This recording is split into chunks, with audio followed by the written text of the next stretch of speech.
Well, good afternoon, everybody. Welcome. It's Tuesday, November 17th to the Tiger Club weekly Zoom meeting. Appreciate all of you joining in. A couple of things before we get to our guest, Sam Mellinger. As you know, every year the Tiger Club at the luncheon does a collection for harvesters as we pass the jar, and it's been very, very successful in the past. Unfortunately, we can't meet in person this year, so we would really encourage you to contact harvesters with a direct donation. Their address is at 3801 Topping in Kansas City, 64129. And you can donate online to Harvester's website. We've raised a lot of money for that organization, and I think this year it's needed probably more than any. So if you can help us out, we would love it if you could do that. Secondly, if you're interested in purchasing a parking pass for a future Mizzou home game, don't forget, send an email to president@kctigerclub.com. Well, our guest today, I'm excited to welcome in, is Sam Mellinger, the lead sports columnist for the Kansas City Star. Of course, Sam has been with the Star for 20 years now. Is that right, Sam? Yeah, yeah. It sounds weird when you say it out loud.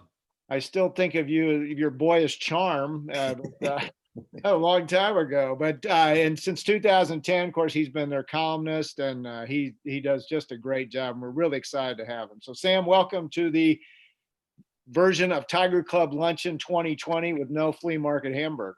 Right, right. Yeah, I might go out and get a burger after this just for old time's sake. So, well, we're really excited to have you. I want to talk to you a little about Mizzou, but Tigers haven't played in over 2 weeks now. But your early impressions of the Eli Drinkwitz era? Positive. I mean, I don't know, how you couldn't be encouraged. The schedule's been brutal, right? It always is in the SEC, especially when you don't get the non-conference games. But I like they seem to have different ways of winning. There's a belief there that I think is different. There's an organization there that seems to be different than the last few years. So um, I guess there was a concern when they made the hire. Is this too much too soon? A program of that stature after, just a short time being a head coach, it obviously a lower program in the Sun Belt, but he looks the part, you know what I mean? And I think most importantly, I think sometimes, especially early on, you can just look for, it's intangible, right? But like body language, just the way that guys seem to react to a coach, and they're all in. I think you can see that, which is the second half of the Florida game, notwithstanding, right? But there seems to be a belief there and a real build toward something better. Well, I think Florida may be a lot better than any of us even thought. Yeah. Certainly what they did to Arkansas last weekend. Tigers with 2 consecutive wins before that over LSU. I was really more impressed with their effort almost against Kentucky because they really controlled the line of scrimmage and dominated the game. I was too, yeah. I mean, I thought, the LSU win was kind of I don't know if this, a little bit of a breakthrough. And look, LSU's not what they usually are. I think we've seen that, but winning it in that way with the goal line stand at the end was really impressive. But I'm with you. The Kentucky game I thought was more impressive. Just you just mentioned the line of scrimmage, and that's a team that they had been 5 years, right? That since Missouri, and that was a program that kind of at times, especially last year, kind of pushed Mizzou around, and the opposite was happening. And I just it's not all coaching. I think that a lot of times, especially in college sports, sometimes we give coaches maybe too much credit. The kids are the athletes are the ones either doing it or not. So they deserve the credit. But I'm with you. That was a very solid way to win a game against a program that Mizzou can be judged against a little bit. I'm totally with you. I thought that was more impressive than the LSU one. Tigers scheduled to take on South Carolina this Saturday evening. For the fourth time in 5 years, Missouri is taking on a team that's fired its coach in the middle of the season, either the first or second game afterwards. South Carolina looked good early, had a win over Auburn. They seem to be, their defense has just been terrible the last 3 games, but it always seems to be a close game with them. And I remember going down to the LSU game a few years ago after Les Miles got fired, and they really took it to Mizzou with Ed Orgeron at the time as the interim coach. So I think this could be a challenge. Your thoughts? Yeah, I keep agreeing with you, Mark, but I That's think like when you play a team that just fired their coach, it's just a lot of times in those games, it seems like it's more about the other team that just fired the coach, right? Like they're either going to rise to the moment, either, thank God this guy's gone and now we're going to, play our asses off for the new coach, or it's just you're beat down and, you don't have a lot of energy. So it's an awkward spot. It's an awkward spot to be watching the team playing against them. But, South Carolina, they've also had some issues. I mean, I don't think, I'd imagine if you're a South Carolina coach, you're kind of thank God, like finally, with Will Muschamp. But it's just an awkward. I can't think of a better word right now. It's an awkward game to be playing a team that's going to be riding that emotion, one way or the other. Where do you see this college football season heading? Are we going to have true playoff? Is it going to be a team with 6 wins playing a team with 10 wins? What do you I, think? I mean the standards for 2020 are so different, right? Like in everything, and this wasn't made a big deal, and there's no reason that you guys would have seen this, but it was about halfway down in a story by Kellis Robinette about K-State.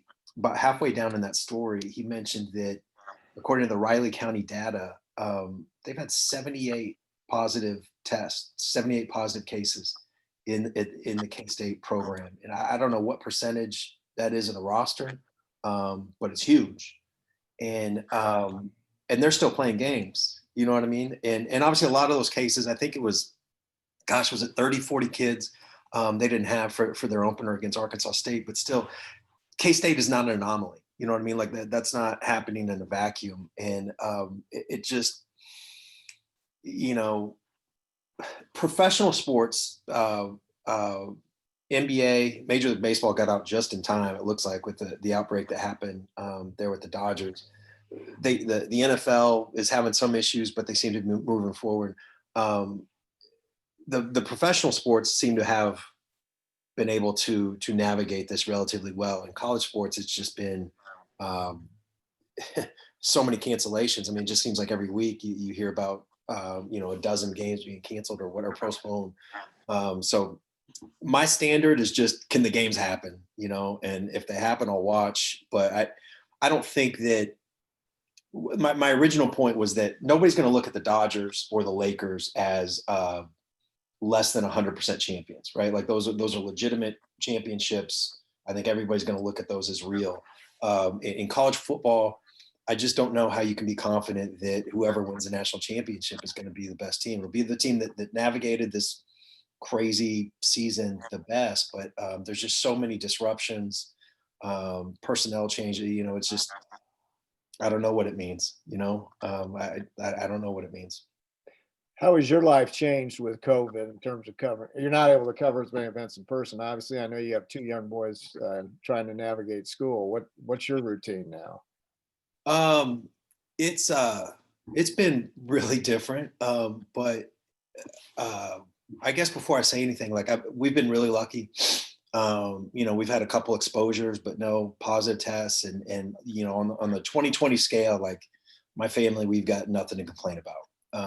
So I want to, just that's the first thing. But like personally, I work from home a lot anyway. Um, so that part of it's not that different. I desperately miss being at games. Um, like everybody else, I miss like the just person, this meeting right here. I mean, I miss being on that little stage and with the microphone and just seeing these faces like in person. And things like that happen every day. I miss, we'll do a Zoom call tomorrow with Patrick Mahomes and a couple other players or whatever. As monotonous as it can seem sometimes, I miss going to the facility and being able to ask these questions in person, going to the locker room and seeing a guy and being able to get information that other people aren't getting. There's a million losses like that along the way, and I feel bad that our coverage, it's not the same. That we're not getting. I have relationships. I can text people and get some stuff, but it's just not the same as being in person and getting them to go up to a guy at his locker and just say, hey man, like what really happened here? And, there's stories that we're missing. And I hate that. I hate that for me personally, but I'm more, like we exist, people who have jobs like mine exist as a pathway for fans, for readers. And I feel bad that we're not able to provide the same stuff that we've been used to.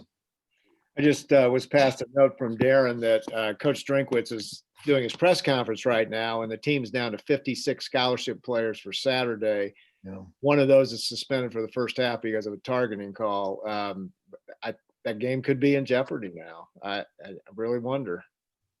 Yeah, it's 53. I mean, it's they're all. I feel like they're all in jeopardy. You know what I mean? And I don't mean that flippantly, but it's just it's just such a day-to-day existence, in college football and otherwise. I mean, we've got we've been sweating out this, the school gating criteria.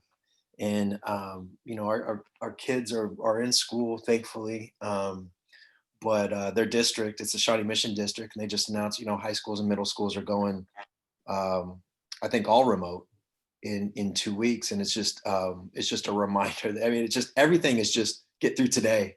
You know what I mean? And I think we've all found our routines and getting through it the best way possible. But yeah, I mean, I don't know how anybody could be confident that any particular college football game is going to happen this weekend, or you make plans to have a driveway beer with a friend or a neighbor or whatever. I don't think maybe they come up with an exposure before then. It's just it's a crazy, wild time, man. I do public address for Rockers Tie sporting events. You had a very good column the other day about basically following, I think it was a Staley basketball team in quarantine. And then you talked to Kelly Donahoe, head football coach at Rockers, on that. That was a really interesting piece. Should we be playing these games from the high school level? My initial thought is like, hell no. Not just no, but hell no.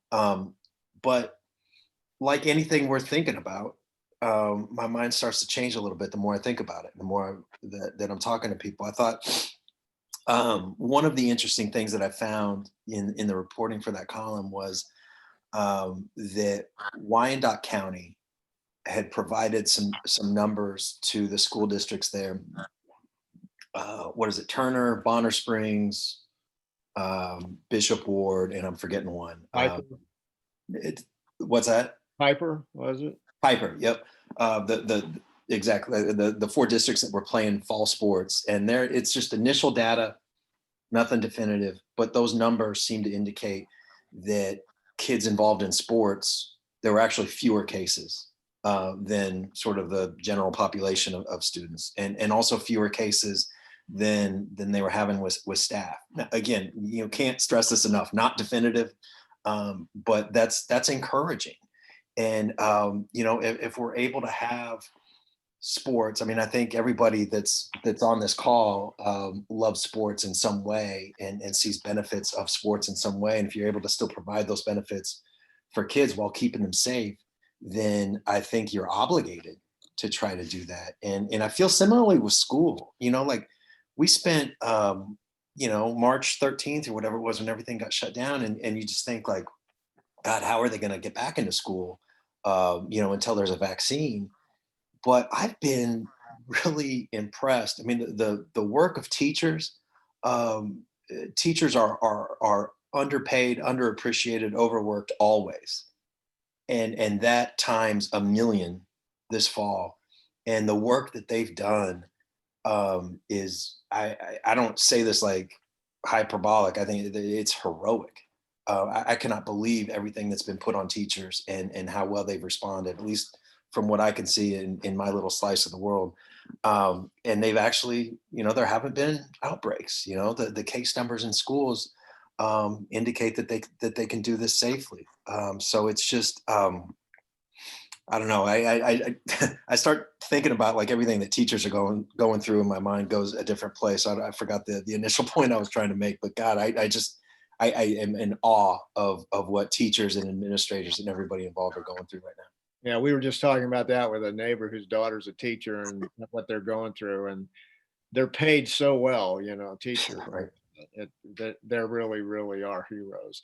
Rockers High, of course, was the first high school to have to forfeit a game in the state playoffs or come out because of a positive. So it was Yeah. really, really sad to see those kids have to end the seniors have to end their careers like that.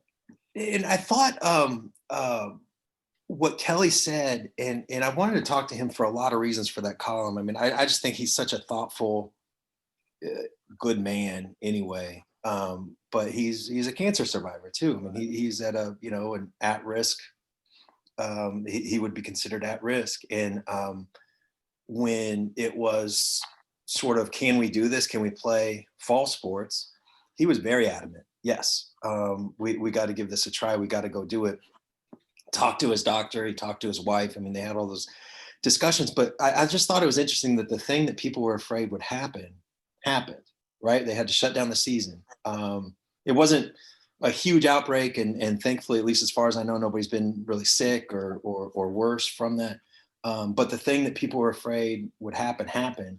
And he still was very adamant that he's thrilled that they did it. He said that telling his kids that the season was over was, I can't remember now if he said it was the hardest thing he's done as a coach or one of the hardest things he's done as a coach.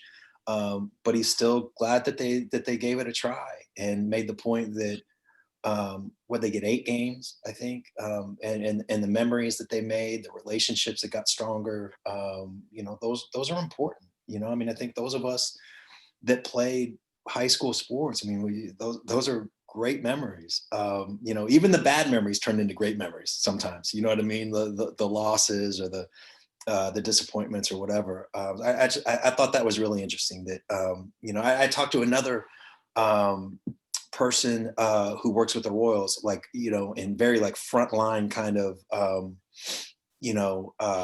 dealing with COVID and all the protocols, and that was a win-loss, a disappointing season, right? But he made the point that his phrasing was, "I'm glad we said yes. I'm glad that we did this and we gave it a go and we went through it, and it was productive from that standpoint." So we're all guessing. I keep saying that, like, nobody has the right answer stopped existing in mid-March, right? But we're all trying to navigate the best way that we can, and we're all making our guesses. Our kids are in school. We actually changed. We have a first grader, and our 4-year-old is in pre-K, and we actually changed schools so that he could, the school that he was going to go to wasn't opening, so we found a new school for him. Is that reckless? Is that risking too much exposure? I think some people would say that. Some people would say schools should be closed. Our first grader he's in love with sports. He loves it like I do, and he really wanted to play basketball with his friends this winter, but we pulled him out of that league. It just felt like the walls are kind of closing in. Let's focus on school and make sure that happens. Is that being like overly cautious, paralyzed by fear? Some people would say that, but I just think that it's up to all of us to find the best way to manage it for ourselves and our families. Our guest today, of course, Sam Mellinger from the Kansas City Star. Please use the chat feature if you want to ask Sam a question, and we will do that at the latter part of the program. Sam, I want to talk to you about the Chiefs. 8-1 after a bye week, going in to face the Raiders. Let's talk about, I'll call it Busgate. Of course, the Raiders took a victory lap in their bus around Arrowhead. Andy Reid seemed a little bit chapped by it yesterday. And then I guess John Gruden came back, blamed it on the bus driver. What's the story? I love ridiculous stories like this. It's the thing that was, there's at least two things that really stuck out about that this week. Is one, doing a victory lap around the stadium, I think is like objectively funny. Like I think, good for you. You beat the team that everybody thinks is the best team in the NFL. You did it on the road. This team has been the boss of the division for so long. You won the game. Do whatever you need to do. You know what I mean? Like I kind of like that. But then when Gruden was asked about it, I don't know how many of you guys saw the clip, but he was asked about it and he immediately like looked away from the camera, and it looked as if he was wiping sweat from his forehead. I don't know that that's what he was doing, but that's what it looked like. And I thought that was funny. And then he got mad about what you're referring to. He said that what do you say? Some smart aleck bus driver had some snide comments, and which that story doesn't make sense to me. Like, so if they got on the bus and the bus driver said something to Gruden, either on the way out, like you gonna go get your butts kicked or whatever, or on the way in, like, hey, congratulations, you just won your Super Bowl in October. Whatever the bus driver said, the way for Gruden to like punish or get back at this bus driver is to have him do a lap around the stadium. Like, that doesn't make any sense. Oh, I don't get that. But the other thing that stuck out to me is Andy Reid was heated. Like we were talking about this before you opened up the call here, but on the Andy Reid scale, he doesn't show any emotion. He gets into character, and he has physical cues that he uses to stay as quiet as he can be during press conferences. He's different with his body language in those moments. He doesn't want to show anything. If you notice, he never really like moves. His head is always right here. He doesn't open his mouth very, very, very much to talk. I mean, it's all as monotone as he can make it. And he got pretty heated. He brought up the bus, and he said, that's not our style. He said, somebody asked him when there's a rematch, does the advantage go to the team that lost the first game? Because, you see the tape and you see what to correct and all those things. So is that an advantage? Do you ever think about that? And he says, I don't think about that, but I think they did. And that's why they drove the bus around the stadium. Like, he kept bringing this up. And so I can't imagine. His record off a bye is pretty remarkable anyway. And so he's had 2 weeks to prepare for this game. But we're going to see some wild stuff on Sunday. I really do believe that. Yesterday, Mitchell Schwartz and Eric Fisher, I think, had to go on the COVID list. It doesn't mean they tested positive. Do you have any update on their status? Yeah, those guys did not test positive. Those guys were exposures. McCole Hardman, I believe, is the one that's tested positive. So there is a chance that they'll get those guys back. Mitchell Schwartz, obviously, he hasn't played in 3 weeks, something like that, with the Buffalo game. He played I think 9 snaps in that game and hasn't played since. So yeah, I mean, those are your tackles, right? I mean, that's a really important thing. Max Crosby. I mean, they the Raiders have some guys. They got a tough defense. So yeah, absolutely, that's something to look forward. See if those guys can play, because the line, they've got good tackles, but they don't have a lot of depth there, and nobody does. That's not a criticism. That nobody has a great backup tackle, but there's a big drop off if Schwartz and Fisher can't go. Do you know if Sammy Watkins is going to play? Have you heard?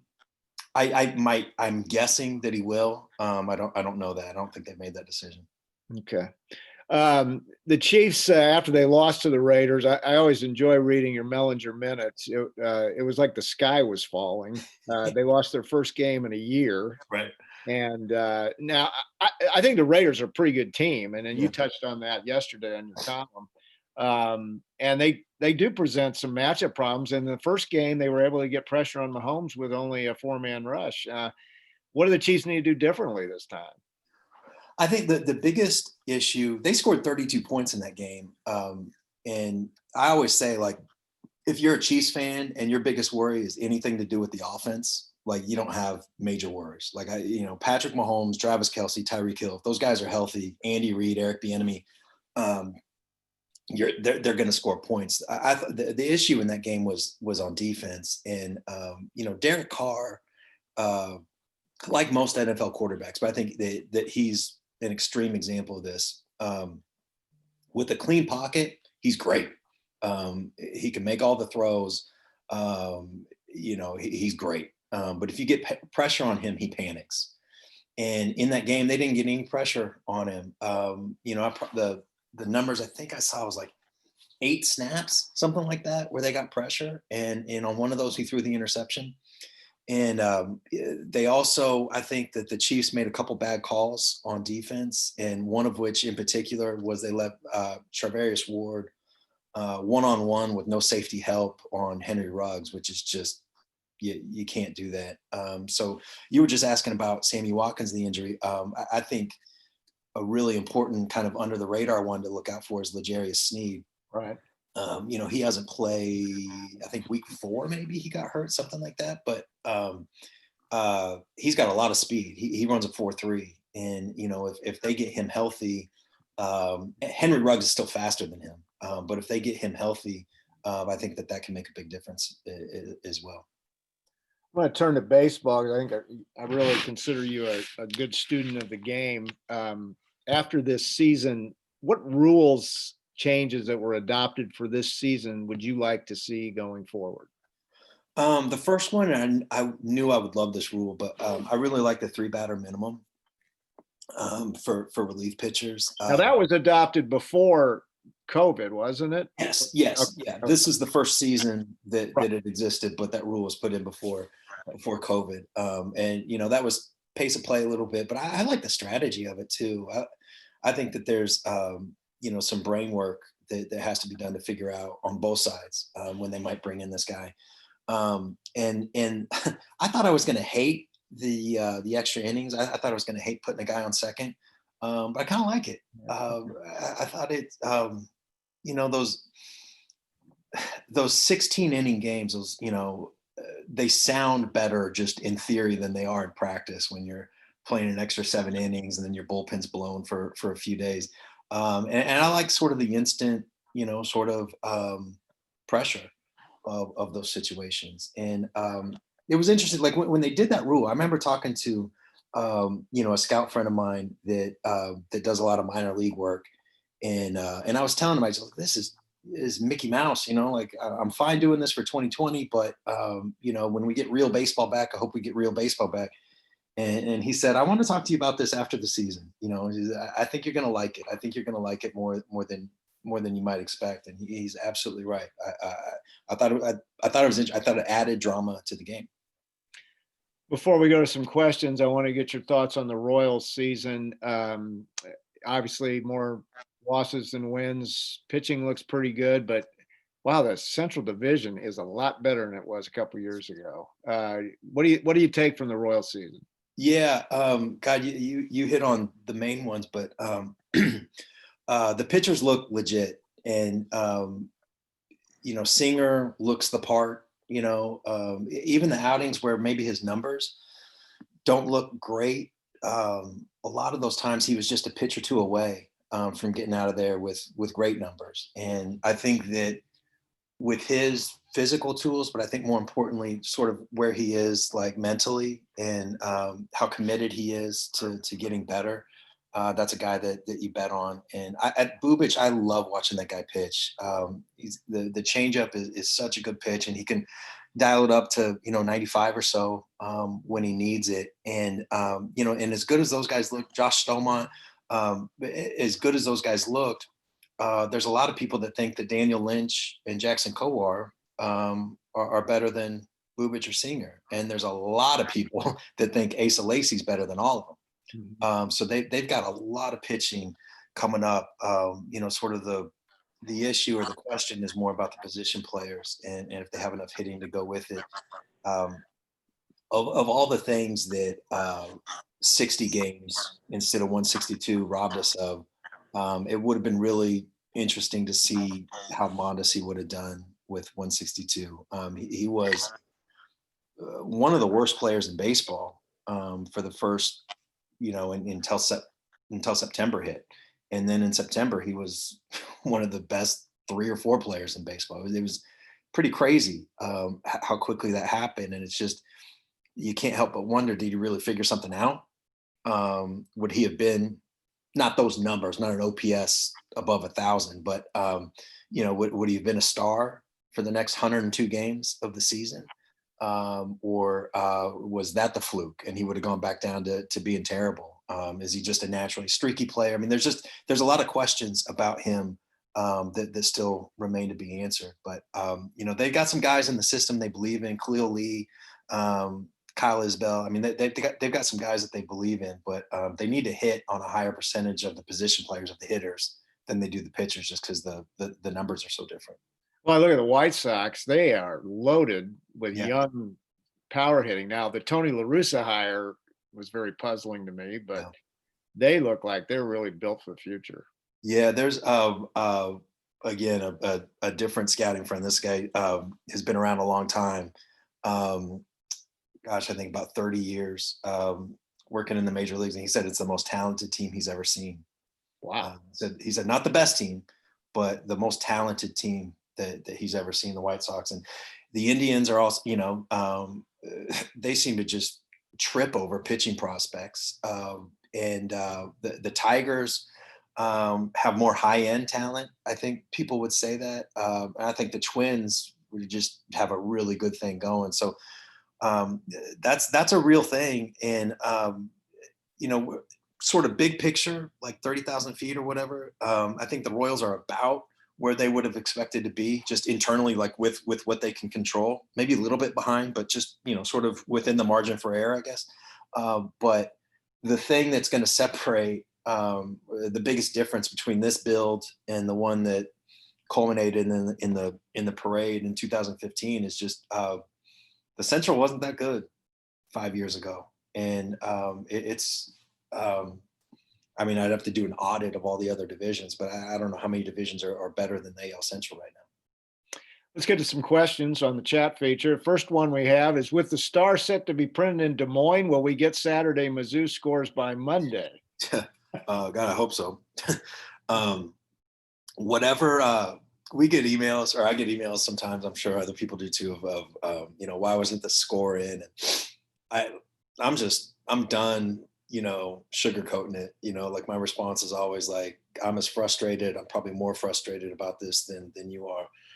The deadlines are terrible, and they're not getting better with moving to Des Moines. So I always tell people, like, don't judge us by the print product. I know that sounds weird for somebody that works at a newspaper, but the website, I consider myself, I work for kansascity.com.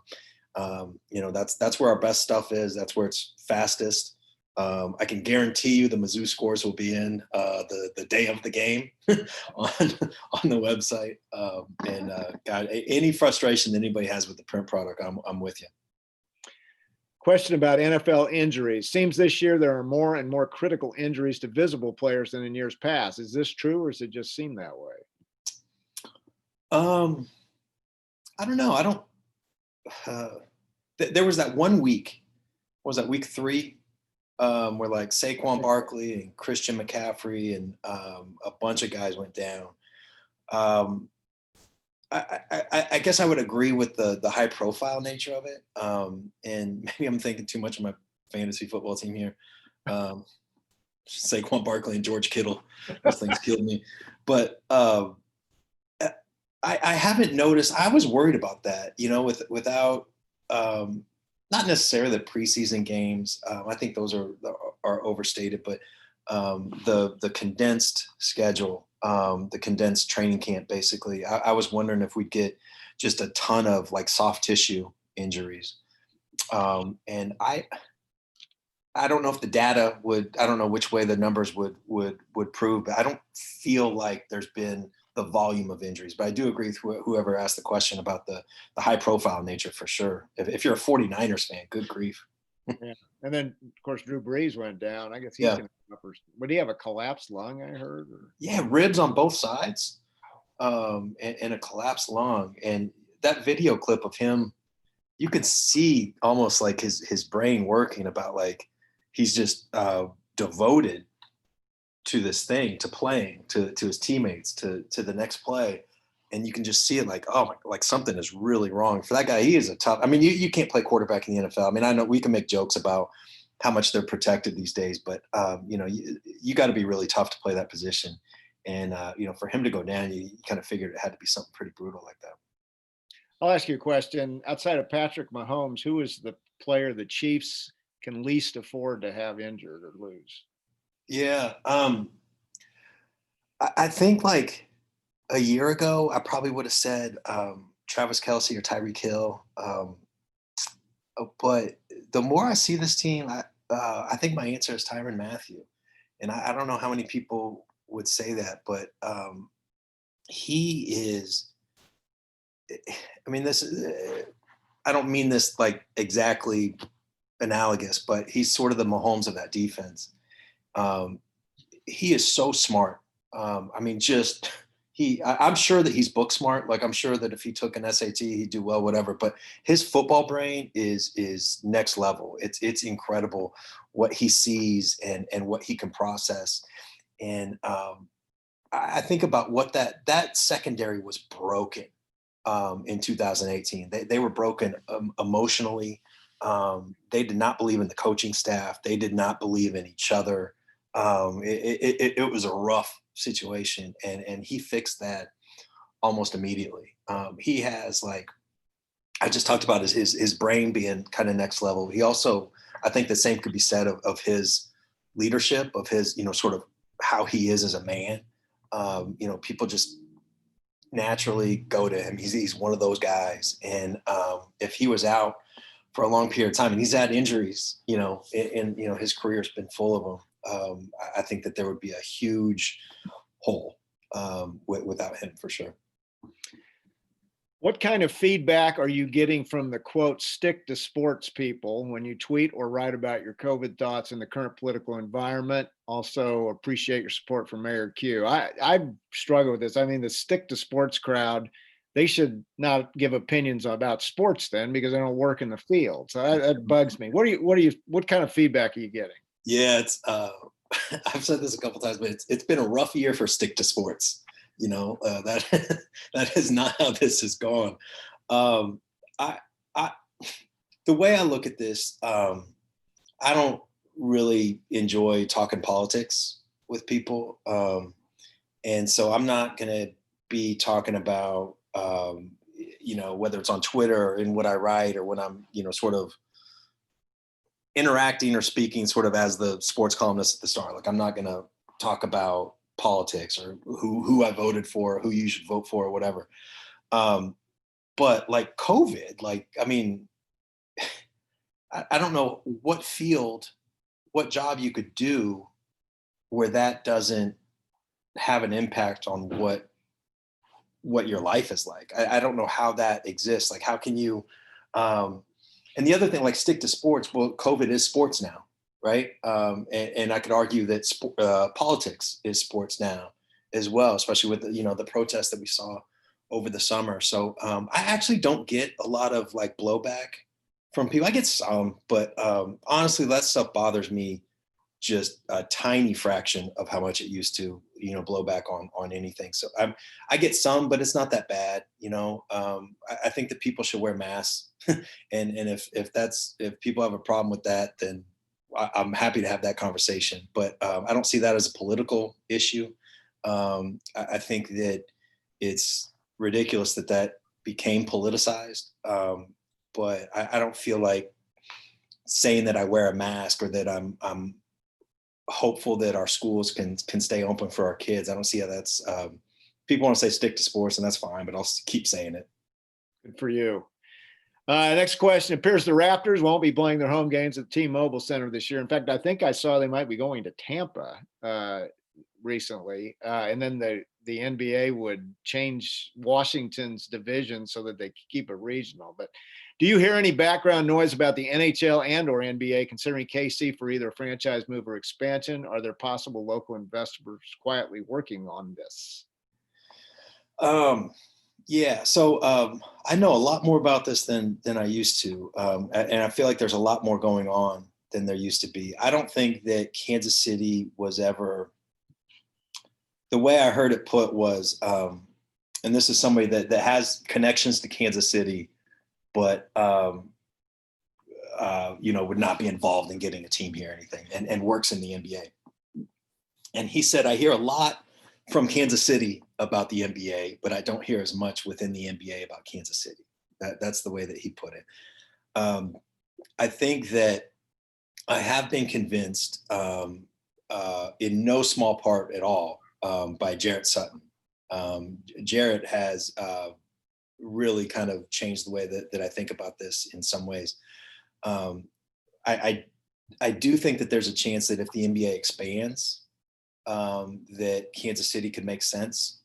I think Seattle would probably get a team, although I don't know that that's a slam dunk anymore. They just got the NHL. I don't know that that's a slam dunk, but I think Seattle or Vegas could get a team. But I don't think you want both of those cities to get the expansion teams. I don't know if that makes sense just geographically, West Coast, Western Conference, Eastern Conference. Kansas City could fill, sort of a geographic hole in the middle of the country.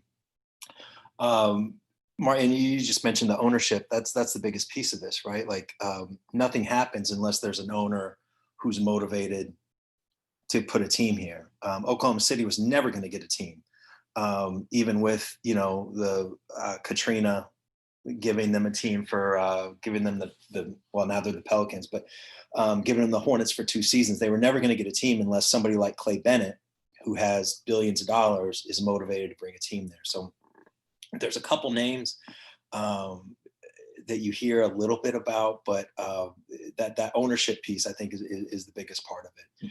And until that's solved, I don't know that we'll ever get a team. Will Eric Bieniemy get a head coaching job? If so, where do you think he goes? Yeah, I think I thought he was going to get one last year. I think that across the NFL, people are rooting for him to get that job. And the jobs that are going to be open, you look at, Houston, the Jets could be open. Gosh, the Bears, I wonder about sometimes. There's going to be 2 to 5, 6, something like that, jobs that are open. I think it kind of comes down to, is Houston where you want to be because they've already got the biggest piece in place with the quarterback? Right. Or do you want to go to some place like the Jets, who might be able to have the number 1 pick in the draft, and there you get to build around Trevor Lawrence? I don't know. I think I would rather start from scratch and build with, especially a guy that people think is going to be transcendent like Trevor Lawrence. I would rather do that.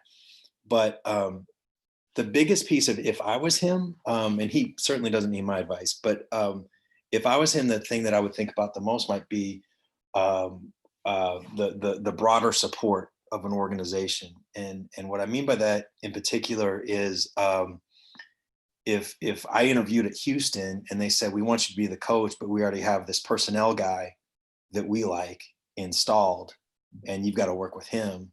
Whereas the Jets said, yeah, let's talk. Like, who are you comfortable working with? I think that's a huge point for the Jets. Like it's more than just the coach, and it's more than just the coach and the quarterback. I think that synergy, and gosh, the Chiefs are such a good example of that. We saw how dysfunctional things were between Todd Haley and Scott Pioli. And then now we see what a partnership looks like with Andy Reid and Brett Veach. And I think that part of it is so critical. And Eric Bieniemy, whether it's somebody he's worked with the Chiefs or otherwise, I know he's got to have connections with smart people who want to do the personnel side with him. So that might be my determining factor, on where he goes is where he can set up that structure for himself to give him the best chance of success. Last question: does Greg Marshall coach again? I cannot believe, by the way, that 7.75 million that he was able to negotiate. I mean, lawyers are great, man. And contracts are great. That's incredible. I guess my inclination, I haven't thought about this until this question is just asked. My first inclination is just yes, like, give it a few years and he'll be able to say, like, I was a mistake, that was a mistake. I've learned, I've changed, and all those things. But right now, I don't know how you could hire him. But I think that minds change pretty fast, and if you get the right boosters, the right money, wanting a guy with that kind of track record, some small program that's trying to get either some attention or some quick success, I think, eventually, yes. In the next year or two, no. I'm going to ask you one other thing from me. You were on the Border Patrol last week talking at length about Patrick Mahomes, who obviously is the man in Kansas City, and how he was recruited as a defensive back at Texas, had one other Division I offer at Rice, could have signed to play baseball. How did everybody miss this guy? And he goes the 10th pick in the draft. I mean, the guy, I just remember that story about Brett Veach going into Andy Reid's office and saying, this is the best player I've ever seen. Yeah. How did they miss on it? Yeah. I don't think there's like a simple, and the people that know a lot more about this than I, that some of the people who missed on him. Some of the explanations here is one, he was not part of this like quarterback ecosystem that exists, where guys have their private coaches and the Elite 11. Like he just wasn't part of that. He was playing baseball. He came on a little bit late at White House High School. One of the things that I remember asking Cliff Kingsbury about this back when he was still the Texas Tech coach, but he thought that his theory was that a lot of coaches build their recruiting classes around their quarterback.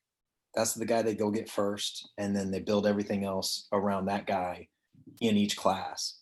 And his theory is that a lot of college coaches just didn't consider him because they didn't want to build their class around a guy who would then sign for $1.5 million as a second round pick in the draft or whatever. And, Texas Tech was able to be a little bit more nimble on that. And, sure, yeah, if you want, you can play baseball as well. And there was also, I think, a little bit of this existed also, by the way, from college to the NFL, but from high school to college, there was sort of like, he can't do that wild, I'm not going to cuss here, but he can't do that wild stuff, at our level. That may work, at White House against, whatever their rival is, but that's not going to work at this level.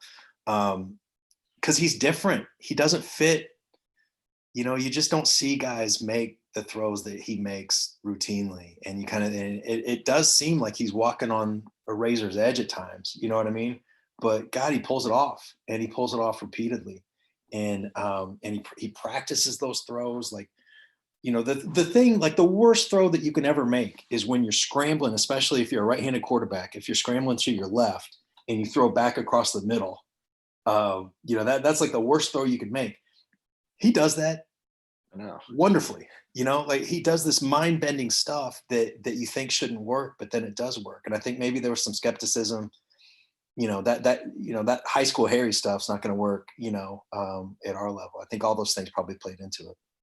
That pass he threw against the Jets, where he threw it between two guys to McCole Hardman going the other way, breaking, was unbelievable. There is one more question. I promise this is the last question. Yeah. I'll be respectful of your time. Does Conzo Martin have to make the NCAA tourney this year? And if not, how long does he get? They need $6 million if they fire him after this season, if I'm right about that. So I, look, never say never, but it's hard to imagine the circumstances, like how badly Konza would have to screw it up for, in this economy, for a college to come up with $6 million to fire him. But I think that he can build a platform for next season, when that question becomes a little bit more urgent. And with his top, was it 7 scores back? This is a team that should be able to win some games. Now, we were talking about all the disruptions in college football. I would assume that we'll have some similar issues in college basketball, so it'll be a little bit disjointed. But I think that it's fair to demand, some progress, so that, you're going into next year and it's not, hey, you got to win 25 games or you're gone. Yeah. Well, and I think he put together a good recruiting class for next year with an early season. Yeah, the freshman for 21. Yep. Yeah. Yep. Sam, thank you. We ran a little bit longer, but I think we could talk to you for a long, long time, and Same here. Stay interesting. So Sam Mellinger, Kansas City Star. Don't forget to read all his great work in the Star and on kansascity.com. Of course, he's on the Border Patrol every Monday morning with our buddy Steven St. John and that Jayhawk Nate Bukaty. So thanks a lot, Sam. All right. Thanks, guys. Appreciate it. Folks, next week, Mike Kelly, longtime voice of the Tigers, will be our guest. And remember, check out our website and go in, try to contribute to Harvesters. Special shout out to Paul Blackman for continuing to line up a great series of guests for our weekly Zoom meetings. So, and again, we need your memberships. Please pass the word about our Zoom calls and invite your friends to join us. And for information, check us out at kctigerclub.com. Have a great week, everybody.